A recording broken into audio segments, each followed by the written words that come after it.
ఈ విధంగా హిరణ్యాక్షుణ్ణి వరాహస్వామి సంహరించిన తర్వాత ఆ వార్తను హిరణ్యకశిపుడు విన్నాడు. క్రోధ తామ్రాక్షుడైపోయినాడు. ఈ శ్రీ మహావిష్ణువు వరాహస్వామిగా వచ్చాడు, నా యొక్క సహోదరుని సంహరించాడనేటువంటి కోపంతో ఎక్కడ ఉన్నా సరే శ్రీ మహావిష్ణువును సంహరించాలి అని చెప్పి శ్రీ మహావిష్ణువు మీద పగబూనాడు హిరణ్యకశిపుడు. తరువాత హిరణ్యకశిపుడిని చంపేదానికి కొంతకాలం పట్టిందనమాట. అప్పుడు ఆ రోజే సంహరించలేదు. ఈ వరాహస్వామి అవతారం అయిపోయింది. తర్వాత హిరణ్యకశిపుడు పరిపాలన చేస్తూ ఉన్నాడు. ఈ శ్రీ మహావిష్ణువు కోసం అన్వేషిస్తూ ఉన్నాడు. ఆ శ్రీ మహావిష్ణువు నరసింహస్వామిగా అవతరించి హిరణ్యకశిపుడిని సంహరిస్తాడు. అయితే హిరణ్యకశిపుడిని సంహరించే లోపల హిరణ్యకశిపుని యొక్క వృత్తాంతం ఎలా జరిగింది, ఎలా ఆవిర్భవించాడు, లక్ష్మీ నరసింహస్వామి అనేటువంటి విషయాన్ని మనం తెలుసుకోవాలి కదా. దానికి హిరణ్యకశిపుడి యొక్క వృత్తాంతం అంతా మనం తెలుసుకోవాల్సిన అవసరం ఉంది. దానికి చెప్తున్నారు. అదితి ఆ కశ్యపులకు, దితి కశ్యపులకు దైత్యులు పుట్టారు.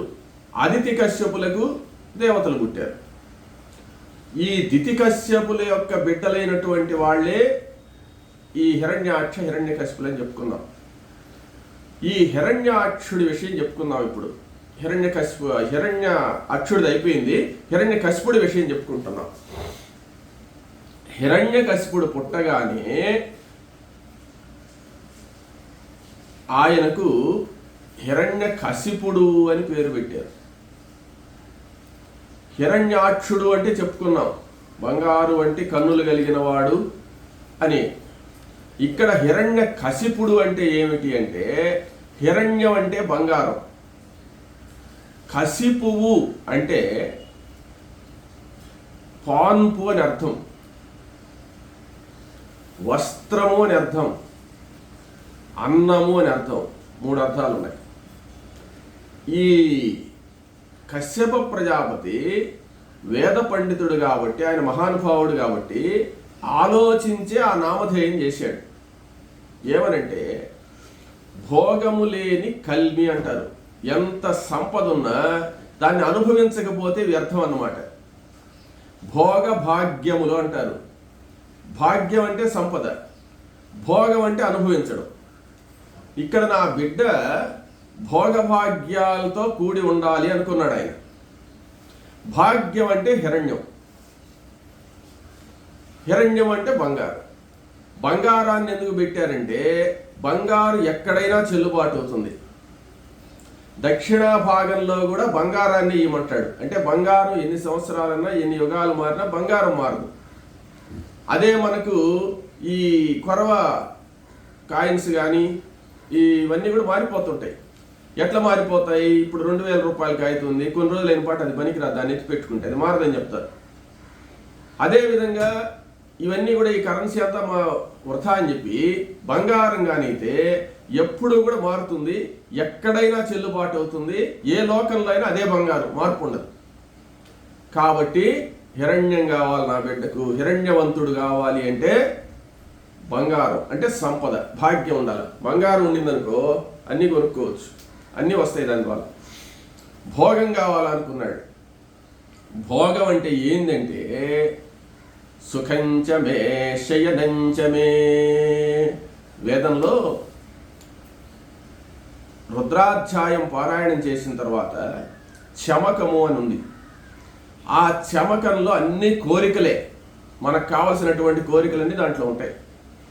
దాంట్లో శంచమే మజశ్చమే ప్రియంచమే ను కామశ్చమే కామశ్చమే అనేటువంటి అనువాకంలో శం అంటే ఐశ్వర్యం అన్నమాట. ఐశ్వర్యం వచ్చిన తర్వాత దాంట్లో ఆఖరిలో ఏం చెప్తున్నాడంటే సుఖంచమే శయనంచమే సూషచమే సుదితంచమే. సుఖంచ మే శయనంచ మే, హాయిగా పండుకొని నిద్రపోయినంత సుఖం ఇంకోటి లేదు. ఎటువంటి కోటీశ్వరుడికైనా నిద్ర పట్టదు, ఆందోళన ఏమవుతుందో ఏందో, ఏ రోజు ఎవరు వచ్చి చంపేస్తారో, మన ఆస్తులన్నీ ఏమైపోతాయో, ఈ ఆందోళన అంతా ఉంటుంది. నా బిడ్డకి ఆ ఆందోళన ఉండకూడదు.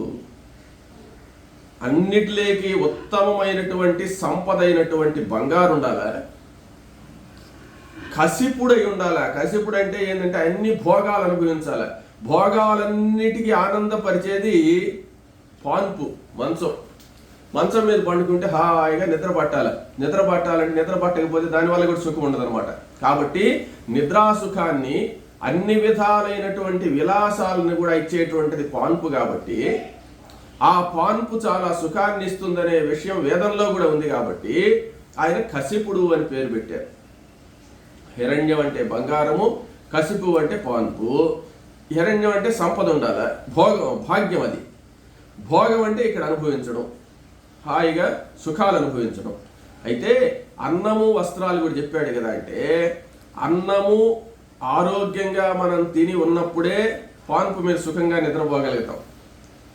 వస్త్రాలన్నీ విలువైన వస్త్రాలు ధరించే మనం అక్కడ పండుకుంటాం. కాబట్టి అన్న రసం లేనిది శృంగార రసం లేదు.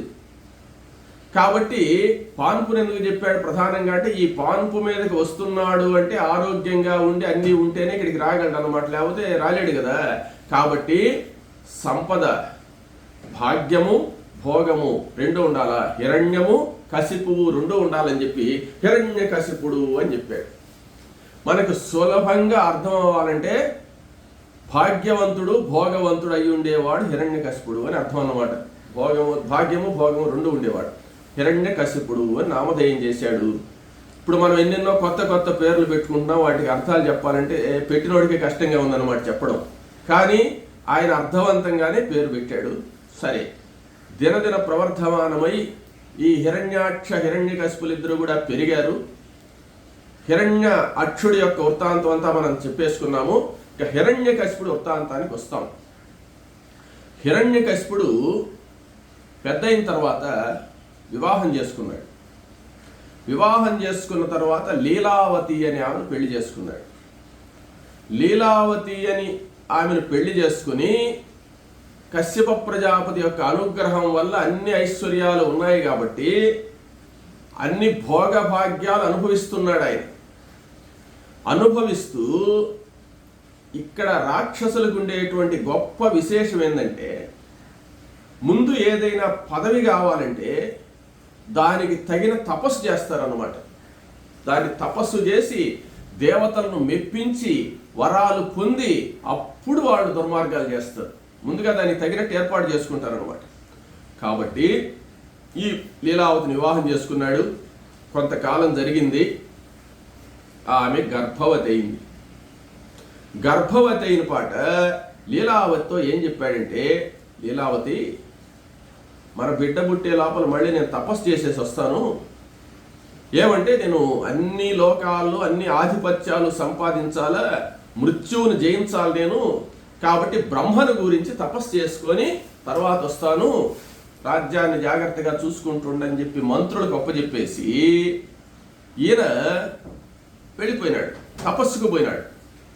తపస్సుకు పోయే సమయానికే ఈయన ఏం చేస్తున్నాడో తెలుసా? దేవతలందరినీ కూడా జయించి మొత్తం సామ్రాజ్యాన్ని ఈయన గుప్పిట్లో పెట్టుకున్నాడు. సరే, బ్రహ్మను మెప్పించి తపస్సు చేయాలా అని చెప్పి పోయినాడు. అంటే ఇప్పుడు ఏదైనా ఒక గొప్ప విషయం కావాలి అంటే దానికి తగిన మెరిట్ చదువు ఉండాలన్నమాట. ఇప్పుడు డాక్టర్ అవ్వాలి, ఎంబీబీఎస్ ఏదో చదవాలి కదా. అదేవిధంగా ఇంజనీర్ కావాలి, దానికి తగిన చదువు ఉండాలి. అదేవిధంగా ఆధిపత్యాన్ని సంపాదించాలంటే దానికి తగిన తపస్సు ఉండాలన్నమాట. తపశ్శక్తి సంపన్నుడు ఎవరేం చేయలేరు. కాబట్టి తపస్సుకు పోయినాడు. తపస్సుకు పోయి ఒక ఘోరారణ్యంలో భయంకరంగా ఎలాంటి ఆహారం తీసుకోకుండా నియమ నిష్టలతో ఘోరమైన తపస్సు చేస్తున్నాడు. ఆయన తపస్సుకు పోయిన సందర్భాన్ని గమనించాడు దేవేంద్రుడు. ఈయన సిద్ధంగా ఉంటాడు అనమాట. ఆయన తపస్సుకు పోగానే 1 సంవత్సరం చూశాడు. ఇంకా ఆయన మంచి తపస్సులో ఉన్నాడు, ఇంకా రావడం తెలుసుకొని వెంటనే దేవతలందరినీ సమకూర్చుకుని ఈ హిరణ్యకశిపుడి సైన్యం మీదకి దండయాత్ర వచ్చాడు అనమాట. దండయాత్ర వచ్చేటోటికి రాజు లేడు కదా, హిరణ్యకశిపుడు లేకపోయేటోటికి వీళ్ళు భయపడిపోయినారు రాక్షసులు. చాలామంది రాక్షసులను సంహరించేశారు. సంహరించేసి లీలావతిని కూడా చెరబట్టాడు అనమాట, తీసుకుని వెళ్ళిపోయినాడు దేవేంద్రుడు. దేవేంద్రుడు ఈ లీలావతిని కూడా దేవలోకానికి తీసుకెళ్ళిపోయినాడు. తీసుకెళ్ళిపోయి ఒక మందిరంలో పెట్టేశాడు. రావణాసురుడు సీతాదేవిని అపహరించినట్టుగా అపహరించాడు అనమాట. అప్పుడు నారద మహర్షి గొప్పలేదు. నారద మహర్షి త్రిలోక సంచారి. ఆయన దేవతల పార్టీ కాదు, రాక్షసుల పార్టీ కాదు, అందరి పార్టీ ఆయన. అందుకనే ధర్మరాజు భీష్ముడిని అడిగాడు అనుశాసనిక పర్వం ఏమంటే అందరు దేవుళ్ళ కంటే గొప్పవాడెవరు అని అడిగాడు. మనం చెప్పుకోనున్నాం. ఎవరు చెప్తారబ్బా, విష్ణువుని చెప్తారా, బ్రహ్మని చెప్తారా అని ఎదురు చూస్తున్నాం. ఆయన భీష్ముడు ఏం చెప్పాడంటే అందరికంటే నారదుడు గొప్పవాడు అని చెప్పారు. దేవగుణాలు, దేవతాగుణం అంటే ఏంది? అందరి చేత పూజింపబడేవాడిని దేవుడు అంటారు. నారదుడు అందరి చేత పూజింపబడతాడు. ఎందువల్లంటే రావణాసుడి దగ్గరికి పోతాడు, దాని ఆయన కూర్చోమా నారద మహర్షి అని చెప్పి దండం పెడతాడు ఆయన. అదేవిధంగా బలిచక్రవర్తి దగ్గరికి పోతాడు, దేవేంద్రుడి దగ్గరికి పోతాడు, విష్ణువు దగ్గరికి పోతాడు, ఈశ్వరుడి దగ్గరికి పోతాడు. అందరూ కూడా ఈయన గౌరవిస్తారనమాట. అట్లా వాళ్ళు శత్రువులైనప్పటికీ కూడా ఈయనకు శత్రువులు ఎవరు లేరు. దేవతలకు రాక్షసులు శత్రుత్వం ఉన్నా నారద మహర్షికి ఏం లేదు. కాబట్టి ఎక్కడ మంచి జరుగుతుందో ఈయన కలహప్రియుడు అని చెప్పి ఆయనకు ఒక బిరుదుందే కానీ ఆ కలహం కూడా లోక కళ్యాణం కోసమే చేస్తాడనమాట. ఈయన ఏం చేశాడంటే నేరుగా బయలుదేరి దేవేంద్రుడి దగ్గరికి వెళ్ళాడు. దేవేంద్రుడి దగ్గరికి వెళ్ళి, దేవేంద్ర, లీలావతిని ఏం చేయొద్దు, ఆమెను హింస పెట్టకూడదు, ఆమె మహాపతివ్రత, ఆమెను ఇలా తీసుకురావడం నువ్వు చాలా తప్పు చేశావు అని మాట్లాడాడు. మాట్లాడితే దేవేంద్రుడు ఏం చెప్పాడంటే వీళ్ళు నాకు శత్రువులు కాబట్టి నేను ఈ విధంగా చేయాల్సిందేనంటే ఆమెను అలా చేయడానికి లేదయ్యా, ఆమె గర్భవతి అని చెప్పాడు. గర్భవతి అని చెప్పంగానే ఇంకా దాన్ని ముఖ్యంగా తీసుకొని గర్భవతి అయితే గర్భంలో ఉండే బిడ్డను చంపేసి అప్పుడు లీలావతిని వదులుతాను కానీ వదిలే రుణశేషం ఉండకూడదు. ఆ బిడ్డ ఎటువంటి వాడు పుడతాడో వాడు మళ్ళీ నా మీదకి దండయాత్ర వస్తాడు, కాబట్టి ఆ బిడ్డను చంపేస్తాను అని చెప్పాడు. అప్పుడు నారద మహర్షి చెప్పాడు, నాయన, ఆ లోపల ఉండేటువంటి బిడ్డ సామాన్యుడు కాదు, భగవద్భక్తుడు, శ్రీ మహావిష్ణువు యొక్క భక్తుడు. కాబట్టి త్రిలోకాల చేత పూజింపదగిన వ్యక్తి ఆ గర్భంలో ఉన్నాడు. కాబట్టి నువ్వు లీలావతిని హింసించకూడదు అని చెప్పాడు. చెప్పి ఆయన్ను మెప్పించి ఆ లీలావతిని తీసుకొని వచ్చేసాడు నారదుడు. నారద మహర్షి వచ్చి ఆయన ఆశ్రమానికి తీసుకువచ్చాడు. ఆయన ఆశ్రమానికి తీసుకువచ్చాడంటే ఈయన బ్రహ్మ మానస పుత్రుడు కదా, ఈయనకి ఇల్లు ఎక్కడుంది? దేవలోకంలో ఉండొచ్చు, ఏ లోకంలోనే ఉండొచ్చు, ఎక్కడైనా ఆయనకి కాపురాలు ఉంది. కానీ ఇక్కడ ఎక్కడా కాదని చెప్పి ఒక అరణ్యానికి తీసుకొని వచ్చేసి అక్కడ ఋష్యాదులు తపస్సు చేసుకునే దగ్గరికి తీసుకొచ్చి అక్కడ ఆయన చేత్తో అట్టంటే ఆశ్రమం ఏర్పడుతుంది. అక్కడ ఆశ్రమంలో నారద మహర్షి కూడా ఉంటూ, చూడండి, హిరణ్యకశిపుడు వాళ్ళు నారదుడిని గౌరవిస్తారంటే గౌరవించుకు ఏం చేస్తారు? ఆమెను ఎంత గౌరవంగా చూస్తున్నాడో చూడండి. నారద మహర్షి మహానుభావుడు కదా, ఆయన తీసుకొచ్చి అక్కడ పెట్టుకొని ఆమెకు ఓదార్పు మాటలు చెప్తూ ఆ గర్భంతో ఉండేటువంటి లీలావతి యొక్క సకల సౌకర్యాలు, కావలసిన సౌకర్యాలన్నీ నారద మహర్షి ఏర్పాటు చేస్తున్నట్ట. చేస్తూ ఆమెకు తత్వబోధ చేస్తున్నాడు. తత్వబోధ అంటే జ్ఞానానికి సంబంధించినటువంటి విషయం అంతా కూడా ప్రతిరోజు బోధిస్తూ ఉన్నాడు. ఆమె నిండు చూలాలు కదా, ఒక్కొక్కసారి ఆమె వింటూ వింటూ నిద్రపోతుందన్నమాట. ఇది సహజమే. మంచి మాటలు చెప్పేటప్పుడు నిద్రపోవడం అనేటువంటిది నిద్ర అదే వచ్చేస్తుంది. ఆమె నిద్రపోయేటప్పుడు ఆయన చెప్తూనే ఉండేది. ఆయన తత్వాన్ని గురించి, విష్ణు భక్తిని గురించి అంతా చెప్తూ ఉంటే లోపల ఉండేటువంటి బిడ్డ ఊగుడుతున్నాడు అనమాట. లోపల ప్రహ్లాదుడు ఉన్నాడు. ఆ ప్రహ్లాదుడు వినాలనే ఉద్దేశంతోనే ఈయన చెప్తున్నాడు. మామూలుగా కూడా 7వ నెల గర్భం నుంచి మనం గర్భవతిగా ఉండేటువంటి వాళ్ళ దగ్గర ఏదంటే అది మాట్లాడకూడదు.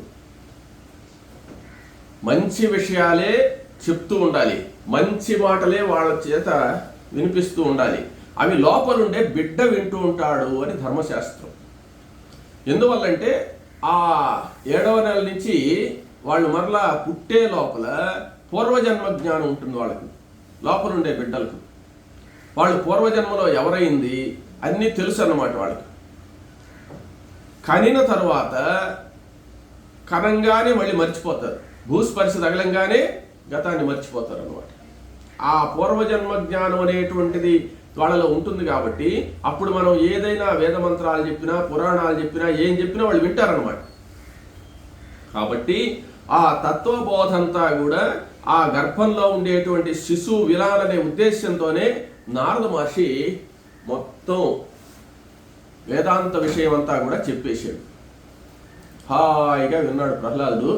లోపలే నూరి పోసేసాడు అనమాట. మొత్తం రాక్షసులైపోయి వీళ్ళు విష్ణువుకి విరోధులు అయినా కూడా ఈయన మహావిష్ణు భక్తుడిగా తయారు చేస్తున్నాడు. ఇలా ఇక్కడ జరుగుతూ ఉంది. దేవేంద్రుడు సామ్రాజ్యాన్ని అంతా ఆక్రమించుకొని ఆయన పరిపాలన చేస్తూ ఉన్నాడు. ఇక్కడ హిరణ్యకశిపుడు తపస్సు చేస్తున్నాడు. ఎంత ఘోరంగా చేస్తున్నాడంటే ఏ విధమైనటువంటి ఆహారాలు తీసుకోకుండా శ్వాసను మాత్రమే పీలుస్తూ ఘోరమైన తపస్సు 11,000 సంవత్సరాలు చేశాడు ఆయన. 11,000 సంవత్సరాలు తపస్సు చేశాడు. ఆ 11,000 సంవత్సరాలు ఆయన తపస్సులో ఉన్నప్పుడే ఇక్కడ ప్రహ్లాదుడు కూడా పుట్టడం జరిగింది. ప్రహ్లాదుడు కూడా పుట్టాడు. ఇక్కడ పుట్టిన తర్వాత పెరిగి పెద్దవాడు అవుతున్నాడు. అక్కడ 11,000 సంవత్సరాలు అయ్యే సమయానికి బ్రహ్మదేవుడు ప్రత్యక్షమైనాడు. బ్రహ్మదేవుడు ఎలా ప్రత్యక్షమైనాడయా అంటే హంసలతో కట్టినటువంటి విమానంలో వచ్చాడు ఆయన. ఆయనకు రకరకాల వాహనాలు ఉన్నాయి. ఏమంటే ఎప్పుడు ఒక హంస మీదనే తిరగడు. 1000 హంసలు కట్టిన ఉండేటువంటి విమానం ఉంది. ఒక్క హంస మీద వస్తాడు, ఆయన ఇష్టం ఏది కావాలంటే ఇది. అప్పుడు అనేక హంసలతో తయారు చేయబడినటువంటి హంస విమానంలో వచ్చాడనమాట. అంటే ఒక విమానం వచ్చింది, ఆ విమానానికి ముందంతా కూడా హంసలు ఉన్నాయన్నమాట. ఆ హంసలతో కూడిన విమానంలో కొంతమంది దేవగణాలతో బయలుదేరి వచ్చాడు. వచ్చి ఆ హిరణ్యకశిపుడికి దర్శనం ఇచ్చాడు. దర్శనమియంగానే పరమ సంతోషంతో హిరణ్యకశిపుడు సాష్టాంగ నమస్కారం చేశాడు బ్రహ్మదేవుడికి. బ్రహ్మదేవుడికి నమస్కారం చేసిన తర్వాత అప్పుడు ఆ బ్రహ్మదేవుడు, నాయనా హిరణ్యకశిప, నువ్వు చేసినటువంటి తపస్సుకు నాకు చాలా సంతోషమైంది, నీ తపస్సు ఫలించింది, ఏం వరం కావాలో కోరుకో నాయనా అని చెప్పి అన్నాడు. అప్పుడు హిరణ్యకశిపుడు నమస్కారం చేసి సిద్ధం చేసుకో ఉన్నాడు. ఏం వరం కోరుకోవాలని ముందుగా దేవుడు కనపడంగానే అడిగేదానికి మనం సిద్ధమై ఉండాలన్నమాట. అప్పటికప్పుడు ఆలోచించుకుంటే కుదరదు కదా. ఆయన పోయిందే మృత్యువును జయించడానికి. అప్పుడు అడుగుతున్నాడు, దేవ, దానవ, యక్ష, కిన్నర, కింపురుష, గరుడ, నాగ, మనుష్య, తిర్యక్ జంతువులు, శిలల చేత, వృక్షముల చేత, ఆర్ద్ర తడి వస్తువుల చేత, శుష్క పొడి వస్తువుల చేత, ఎండిపోయిన వస్తువుల చేత, పగలు గాని రాత్రి గాని, భూమిపై గాని ఆకాశంపై గాని, గృహంలో గాని గృహం బయట గాని, శస్త్రముల చేత గాని ఎప్పుడు నాకు మరణం సంభవించకూడదు. ఎటువంటి శస్త్రాస్త్రములు నన్ను సంహరించకుండా ఉండాలి.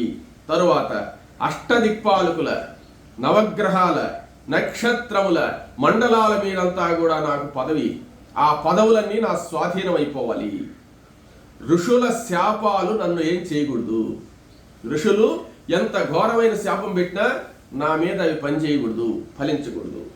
కామ, క్రోధ, మదములు నా స్వాధీనంలో ఉండాల. నేను ఎట్ట చెప్తే అట్ట నడవాలి ఈ ప్రపంచమంతాను అని చెప్పి వరాలు కోరాడు. తథాస్తు అన్నాడు బ్రహ్మదేవుడు. ఆయన ఏది కోరితే దాన్ని ఇచ్చేశాడు. అంటే ఏమని అంత తపస్సు చేశాడు ఈయన. 100 మార్కులు వచ్చున్నాయి, ఇంక నువ్వు సంతకం పెట్టాల్సిందే, ఇంక కుదరదు అన్నమాట. ఏమంటే ఇంక ఇవ్వను అని చెప్పేదానికి ఛాన్స్ లేనంత తపస్సు చేశాడు ఈయన. ఒకవేళ బ్రహ్మదేవుడు ఇప్పుడు కుదరవు అన్నాడు అనుకో, సరే మళ్ళీ మొదలు పెడతాడు అనమాట తపస్సు. అందువల్ల యాతుదాన పుణ్యజనాహ, పుణ్యజనులు అంటారు రాక్షసులు. అంత తపస్సు చేస్తారు. అయితే వాళ్ళు చేసేది ఏంటంటే అంతా పోంగొట్టుకుంటారు, తర్వాత దుర్మార్గాలు చేసేది అంతా నాశనం చేస్తారు. కాబట్టి హిరణ్యకశిపుడు అంత ఘోరమైనటువంటి తపస్సు చేసి బ్రహ్మ చేత వరాలు పొందాడు. బ్రహ్మ సాక్షాత్కరించి ఆయన కోరుకున్న వరాలన్నీ ఇచ్చేశాడు.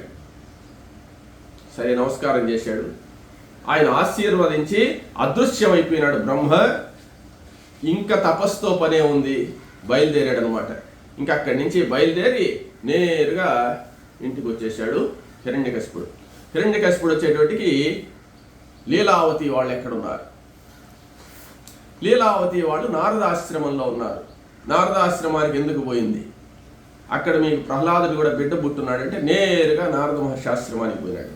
పోతే అక్కడ లీలావతి ప్రహ్లాదుడు ఉన్నాడు.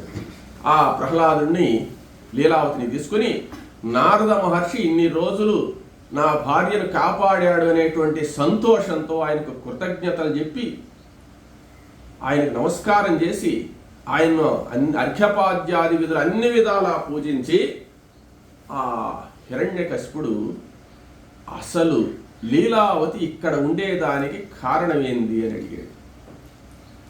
కారణం ఏంది అంటే దేవేంద్రుడు దండయాత్ర చేశాడు అని చెప్పారు. అంతే, చాలు, ఇంకా ఆపండి అని చెప్పాడు. నేరుగా రాజ్యానికి పోయి వెంటనే రాక్షసులతో దండయాత్ర ప్రారంభించాడు. దండయాత్ర ప్రారంభిస్తే ఇంకా ఆయన తిరిగే ఉంది. బ్రహ్మదేవుడు వరాలు ఇచ్చేసి ఉన్నాడుగా. ఈ దండయాత్ర ఎప్పుడైతే హిరణ్యకశిపుడు ఒక్కసారి హుంకారం చేసి గదాదండాన్ని తీసుకుని రథం మీద ఎక్కట బయలుదేరాడో ఇంకా హిరణ్యకశిపుడితో యుద్ధం చేసేవాళ్ళు లేరు. దేవతలందరూ గుట్టగట్టుకొని పరిగెత్తుకుంటూ సత్యలోకానికి వెళ్ళిపోయినారు. సత్యలోకానికి పోయి బ్రహ్మదేవుడి పాదాల మీద పడిపోయినారు. మహానుభావ, నువ్వు సామాన్యుడివి కాదయ్యా, హిరణ్యకశిపుడికి అటువంటి వరాలు ఇచ్చావేంది? ఇంకా ఆ హిరణ్యకశిపుడిని ఎవరు జయిస్తారు? ఇంత ఘోరమైనటువంటి వరాలన్నీ కూడా ఇచ్చి వాడిని లోకకంటకుడిగా తయారు చేశావు. వాడు భయంకరంగా పరిగిస్తున్నాడు, మమ్మల్ని కాపాడవలసింది అని బ్రహ్మదేవుడిని శరణు వేడారు. అప్పుడు బ్రహ్మ ఏం చెప్తున్నాడంటే, నాయన వరాలు ఇవ్వాల్సిందే, నాదేం తప్పులేదు. ఏమంటే మీరెవ్వరూ చేయనంత తపస్సు చేస్తున్నాడు హిరణ్యకశిపుడు. అంత తపస్సు చేసినప్పుడు ఆ తపస్సుకు తగినటువంటి వరాలు ఇవ్వడం నా బాధ్యత. అయితే మా పరిస్థితి ఏమిటి? మీ బాధ్యత మీరు తీర్చుకున్నారు, వాడు మమ్మల్ని ఘోరంగా హింసిస్తున్నాడు, మా పట్టణాలని స్వాధీనం చేసుకుంటున్నాడు, మేము ఆ హిరణ్యకశిపుడిని ఎదిరించేటువంటి సామర్థ్యం మాకు లేదు, మా పరిస్థితి ఏమిటి? ఇప్పుడల్లా మీరేం చేయలేరు నాయన, కొంతకాలం ఎక్కడైనా తలదాచుకోండి. ఆయన చేసినటువంటి ఆ పుణ్యమంతా కూడా, తపశ్శక్తి అంతా కూడా ఈ ఘోర పాపాల వల్ల నశిస్తుంది. ఆ పాపమంతా ఆ పుణ్యమంతా నశించినప్పుడు పాపాత్ముడిగా తయారవుతాడు. అప్పుడు శ్రీ మహావిష్ణువు చేతిలో మరణిస్తాడు. అప్పటి వరకు మీరు ఓపిక పట్టవలసిందేనని చెప్పి ఆ బ్రహ్మదేవుడు చెప్పాడు. నేనేం చేయలేను, మీరు ఎక్కడైనా తలదాచుకోండి. అప్పుడు ఈ దేవతలందరూ అట్లట్లా వెళ్ళిపోయినారు. వెళ్ళిపోయేసి దాంకునేవాళ్ళు. కొంతమంది హిరణ్యకశిపుడిని శరణు వేడి ఆయన పరిపాలనలోనే ఉంటూ ఆయన ఏం చెప్తే అది చేస్తూ ఉండేవాళ్ళు. ఇట్ట రకరకాలు అయిపోయినారు అన్నమాట. కాబట్టి ఈ మొత్తం లోకాలన్నీ కూడా హిరణ్యకశిపుడి చేతిలోకి వచ్చేసాయి. ఇంకేం భయం లేదు. ప్రహ్లాదుడు, లీలావతి అందరూ ఉన్నారు. రాజ్యం మన చేతికి వచ్చేసింది, ప్రభుత్వం మందే కాబట్టి ఇబ్బంది లేదు. అయితే కుమారుడు ఉన్నాడు. కుమారుడికి అన్ని సంస్కారాలు చేశాడు. అంటే ఉపనయనాది సంస్కారాలన్నీ కూడా జరిగిపోయిన తర్వాత విద్య నేర్పించాలి కదా. విద్యాభ్యాసం అంటే ఈ రాక్షసుల యొక్క గురువు శుక్రాచార్యులు. శుక్రాచార్యులు పెద్ద ఆయన ఎందుకులే, ఆయన కొడుకులు కూడా ఉన్నారు మంచివాళ్ళు, బాగా హుషారుగా ఉంటారు. ఇద్దరు వాళ్ళు, చండు అమర్కుడు, చండామర్కులు అంటారు వాళ్ళు. ఆ ఇద్దరు రాక్షస పిల్లలందరికీ కూడా చదువు చెప్పేది వాళ్ళే. వాళ్ళ బడిలో చేర్చాలన్నమాట. చేరిస్తే వాళ్ళు చదువుకుంటారు. సరే, ఇంక విద్యాభ్యాసం చేయాలి కాబట్టి, చదువు రావాలి కాబట్టి ఈ ప్రహ్లాదుని ఏం చేశారంటే చండామర్కుల వద్ద విద్యాభ్యాసం చేయడానికి పంపించారు. ఈయన చదువుకుంటున్నాడు. చదువుకుంటుంటే వాళ్ళు చెప్పేటువంటి చదువు ఈయనకు ఎక్కడంలే. వాళ్ళు ఏం చెప్తారు చదువు? హిరణ్యకశిపుడే గొప్పవాడు అందరికంటే, హిరణ్యకశిపుడిని మించిన వాడు లేడు. ఆ మాట చెప్పకపోతే ఆయన చంపేస్తాడు. కాబట్టి హిరణ్యకశిపుడే 3 లోకాల్లో ప్రభువు, హిరణ్యకశిపుడిని మించిన దేవుడు లేడు. మీరు హోమం చేసినా యజ్ఞం చేసినా హిరణ్యకశిపాయ నమః అని చేయాల్సిందే కానీ ఇంకే మంత్రాలు చెప్పకూడదు. అందరూ కూడా హిరణ్యకశిపుడి స్వాధీనంలో ఉన్నారు దేవతలందరూ. కాబట్టి మళ్ళీ దేవతల యజ్ఞాలు దేనికి? దేవతల అనుగ్రహం మనకు దేనికి? మన ప్రభు అయినటువంటి హిరణ్యకశిపుడే కదా దేవతలను కూడా పాలిస్తున్నాడు. కాబట్టి యజ్ఞయాగాదులన్నీ మానేసి హిరణ్యకశిప మంత్రం జపం చేయడం, హిరణ్యకశిపుడి నామస్మరణ చేయడం, హిరణ్యకశిపుడిని ప్రార్థించడమే కానీ వేరే మార్గాలు లేవని చెప్తున్నారు. అప్పుడు ప్రహ్లాదుడు ఏమంటే నారద మహర్షి ద్వారా వినున్నాడు కదా తత్వోపదేశము. ఈయనేం చెప్తున్నాడంటే పసివాడైనా కూడా బ్రహ్మాండ నాయకుడైనటువంటి శ్రీమన్నారాయణమూర్తిని మించినటువంటి భగవంతుడు లేడు. హిరణ్యకశిపుడు కూడా ఆయనలో నుంచి వచ్చిన వాడేను. కాబట్టి అందరికంటే గొప్పవాడు శ్రీ మహావిష్ణువు. శ్రీ మహావిష్ణువు నామస్మరణ చేస్తే సకల పాపాలు నశిస్తాయి, మోక్షం లభిస్తుంది. కమలాక్షునర్చించు కరములు కరములు, శ్రీనాథు వర్ణించు జిక్వ జిక్వ అని మొదలుపెట్టాడు. ఏమంటే కమలాక్షుడైనటువంటి శ్రీమన్నారాయణమూర్తిని అర్చించేటువంటి చేతులే చేతులు. ఈ చేతులు మనకు భగవంతుడు ఎందుకు ఇచ్చాడంటే నారాయణమూర్తిని అర్చించడానికి. ఆ శ్రీమన్నారాయణమూర్తి యొక్క కథాశ్రవణం చేసినటువంటి కర్ణములే కర్ణములు. ఇటువంటి మాటలు కాదు వినాల్సింది, నారాయణమూర్తి చరిత్రలు వినాలి. నారాయణమూర్తిని కీర్తించినటువంటి జిహ్వ జిహ్వ. మనకు 4 భగవంతుడు ఇచ్చాడంటే అది శ్రీమన్నారాయణమూర్తి స్మరణ చేసేదానికి, ఆయన ప్రార్థించేదానికి, ఆయన గీతాలు పాడేదానికి. మనకు పాదాలు ఇచ్చాడంటే ఆ పవిత్రమైనటువంటి నారాయణమూర్తి యొక్క మందిరాలకు పోయి సేవ చేసేదానికి. కాబట్టి ఆ మనసా వాచా కర్మణ నారాయణమూర్తిని పూజించాలి, నారాయణమూర్తిని అర్చించాలి, ఆయనే పరమాత్మ అని చెప్పి చెప్తున్నాడు ప్రహ్లాదుడు. ప్రహ్లాదుడు చెప్తూ ఉంటే చండామర్కులు కూడా వింటున్నారు. ఏమంటే గురువులు కూడా వింటున్నారు అనమాట. ఒక 10 నిమిషాలు వినిన తర్వాత అవును కదా అనిపించింది వాళ్ళకి కూడా. మళ్ళీ ఉన్నట్టుండి ఉలిక్కిపడి నాయన ఇవన్నీ కానీ చెప్తే ఆయన హిరణ్యకశిపుడు చంపేస్తాడు మమ్మల్ని. కాబట్టి నాయన నువ్వు రాజుగారి కుమారుడు కదా, నాన్నగారు చాలా గొప్పవాడు, నువ్వు చెప్పేవన్నీ ఒప్పుకుంటావు కానీ అక్కడ చెప్పకూడదు ఇవన్నీను. ప్రస్తుతం అయితే ఆ పరిస్థితి లేదు, నారాయణమూర్తి కంటే కూడా హిరణ్యకశిపుడే గొప్పవాడు అని చెప్పి చెప్పాడు. ఈయన సమయం సందర్భం వచ్చినప్పుడల్లా వీళ్ళకి ఏమంటే పిల్లలకు కూడా నేర్పించేశాడు నారాయణమూర్తి. ఓ నమో నారాయణాయ, ఓ నమో నారాయణాయ అని చెప్పి నేర్పించేస్తున్నాడు. ఇతను గురువుల మాట వినకపోగా పక్కనుండే పిల్లలకు కూడా నారాయణ భక్తి నేర్పించేసి నారాయణ భక్తులు చేసేస్తున్నారు. ఈ గురువులకు ఏం చేయాలో అర్థం కాలేదు. ఇలా చేయగా చేయగా చేయగా ఒకానొక రోజు హిరణ్యకశిపుడు ఏం చేశాడంటే చండామర్కులను పిలిపించారు ఇద్దరిని. నాయన నీ గురుకులంలో మా బిడ్డను చేర్చాను కదా, చదువు ఎంతవరకు వచ్చింది అని అడిగాడు. మహారాజా దానవేంద్ర, మీ అబ్బాయి చాలా బాగా చదువుతున్నాడు. ఏం చెప్పాలో వీళ్ళకి భయం అన్నమాట, ఏం చెప్పినా ప్రమాదమే. కాబట్టి మీ అబ్బాయి చదువు కూడా పూర్తయ్యే సమయం వచ్చింది, బాగా చదువుతున్నాడు, బ్రహ్మాండమైన ప్రావీణ్యతగా సంపాదించాడు అన్నాడు. సరే అలాగైతే ఒకానొక రోజు ప్రహ్లాదుని తీసుకురండి, మీరు కూడా రండి, సభా మండపంలో పరీక్ష పెడదాము. భారతంలో ద్రోణాచార్యుల వద్ద వీళ్ళు విలువిద్య అంతా నేర్చుకున్న తర్వాత ప్రదర్శన ఏర్పాటు చేశారు కదా, విద్యా ప్రదర్శన. అట్లేమంటే అందరినీ సమావేశపరుస్తాము, మన గురువులందరూ రండి, మీరందరూ వచ్చిన తర్వాత ప్రహ్లాద కుమారుని తీసుకుని వచ్చి మనం ఆయన ఎటువంటి విద్యలు నేర్చుకున్నాడో ఒక్కసారి మీ ముందు పరీక్ష చేస్తాము. పరీక్ష చేసిన తర్వాత నాకు చాలా సంతోషం కలిగితే అప్పుడు మీకు గురుదక్షిణ నేను సమర్పిస్తాను, కాబట్టి ఒకరోజు ఏర్పాటు చేయండి అన్నాడు. వీళ్ళకి గురుదక్షిణ సంగతి దేవుడు ఎరుగు, కానీ గురువులకే పాఠాలు చెప్పేటువంటి ఆ ప్రహ్లాదుడు వస్తే ఇక్కడేం చెప్తాడు, ఈ మహానుభావుడు ఏం చేస్తాడు, ఈయన చూస్తే అమిత కోపిష్టి, ఎట్లా చేయాలని వాళ్ళు గడగడ వణికిపోతున్నారు. అక్కడ ప్రహ్లాదుడికి చెప్పలేరు, ఇక్కడ హిరణ్యకశిపుడికి చెప్పలేరు. గురువుల పరిస్థితి అలా ఉందన్నమాట. అప్పుడు సరే ఒక మంచి శుభముహూర్తం చూశారు. ఆ శుభముహూర్తం చూసి ఆ ప్రహ్లాదుడిని పరీక్ష అన్నమాట, విద్యను పరీక్షించేదానిగా సభ ఏర్పాటు చేశారు. ఆ సభ ఏర్పాటు చేసి ఆ గురువులందరూ కూడా అందరు దేవుళ్ళకి దండం పెట్టుకుని టెంకాయలు కొట్టుకున్నారు.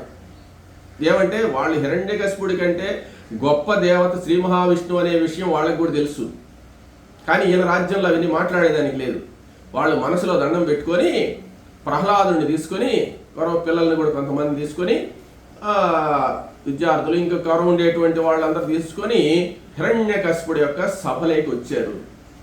సభలో అందరూ కూడా వచ్చి కూర్చొని ఉన్నారు, పెద్ద పెద్ద వాళ్ళు. ఆ శుభముహూర్తంలో ఆయన సింహాసనం మీద హిరణ్యకశిపుల వారు వచ్చి కూర్చున్నాడు. అప్పుడు ప్రహ్లాద కుమారుని పిలిచాడు అనమాట. ప్రహ్లాద కుమారుని రాజహోదా కాబట్టి ఆ పద్ధతిలోనే పిలుస్తారు, మన బిడ్డైనా ఎట్టంటే అటు తీసుకునేదానికి లేదనమాట. ఆయన ప్రహ్లాద ఇలా రా అన్నాడు హిరణ్యకశిపుడు. ప్రహ్లాదుడు వచ్చి తండ్రికి నమస్కారం చేశాడు. నమస్కారం చేయంగానే, నాయన గురువులు బాగా చదువు నేర్పించారంటే చాలా బాగా నేర్పించారు తండ్రి, ఏమేం నేర్చుకున్నావు? చదువుల్లో ఉండేటువంటి సారాన్నంతా నేర్చుకున్నాను అని చెప్పాడు. ఏది నువ్వు నేర్చుకున్నటువంటి ఆ చదువులలోని సారమెల్లా తెలుసుకున్నాను తండ్రి అన్నావు కదా, ఏది ఒక్క పద్యం చెప్పు నాయన అని చెప్పి అన్నాడు. అప్పుడు ఆ ప్రహ్లాదుడు హిరణ్యకశిపుడికి పద్యాన్ని చెప్పబోతున్నాడు. స్వస్తి.